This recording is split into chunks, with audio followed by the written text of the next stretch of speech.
And yeah, Ewan, where should we start other than the big story that Geraint Thomas might be leaving Ineos Grenadiers? Well, the news has broken that Geraint Thomas will not be re-signing his contract with Ineos Grenadiers at the end of this year. Cyclingnews.com, the English-speaking news website, have posted an article saying that Ineos are looking to completely restructure the team, and Geraint Thomas is not going to be a part of that restructure.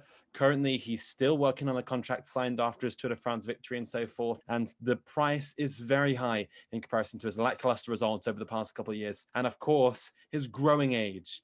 He is not getting any younger as he delves right into his mid to late 30s. Nevertheless, the teams that are apparently supposed to be negotiating contracts with Geraint Thomas include Qhubeka NextHash, Cofidis, and Trek Segafredo. Trek have been linked to Geraint Thomas in the past, back in 2018, and they seem to be in the battle here, despite Cofidis and Trek Segafredo denying contract negotiations with the Brits. However, Qhubeka NextHash, in this case, could be a good home for him. So obviously the elephant in the room is, well, if you've watched our video about the salaries of 2020, you'll have seen that Geraint Thomas is one of the big earners in terms of salary, 3.5 million euros. And this is kind of the problem with Ineos Grenadiers. They are so much ahead of everyone else on budget. Okay, AG2R, Citroën are getting close, and Jumbo-Visma as well. But there is kind of a two-tier system almost in the World Tour. And who could actually afford Geraint Thomas as well? Well, Geraint Thomas's contract value has gone down a lot over the past 2 years. Following that Tour de France victory, he's a big name in the UK and France because he's won the Tour de France in these two countries. But I wouldn't say if you went to Colombia and said Geraint Thomas, would they know who he is? He's not necessarily the most exciting rider or the most prolific in terms of victory. So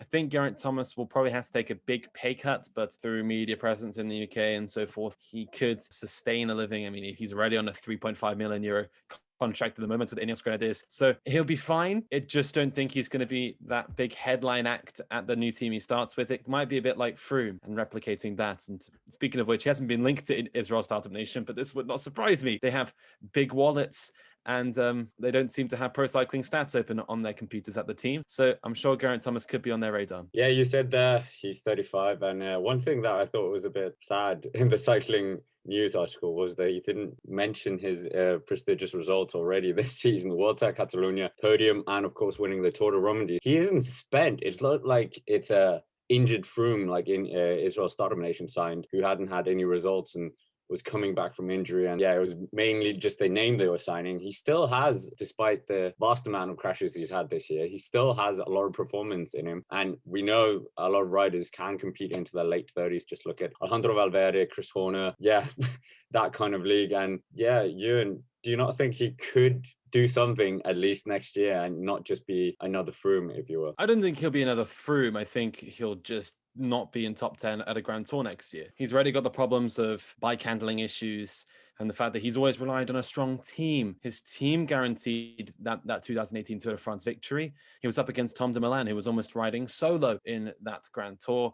And Geraint Thomas, once he leaves that Ineos setup, I think it's going to be a lot harder for him to compete. He might end up being like Richie Porte, where he doesn't quite hit the mark, doesn't quite have the team support in a Grand Tour, but sweeps up the one week races. But winning the Tour of Romandie and the World Tour Catalonia, for example, is not going to give you a big contract. When they call up the Qhubeka charity or the sponsors like NextHash and Burberry, who are paying for Qhubeka's wages, and say, oh, we just won this race. Okay, we've never heard of it.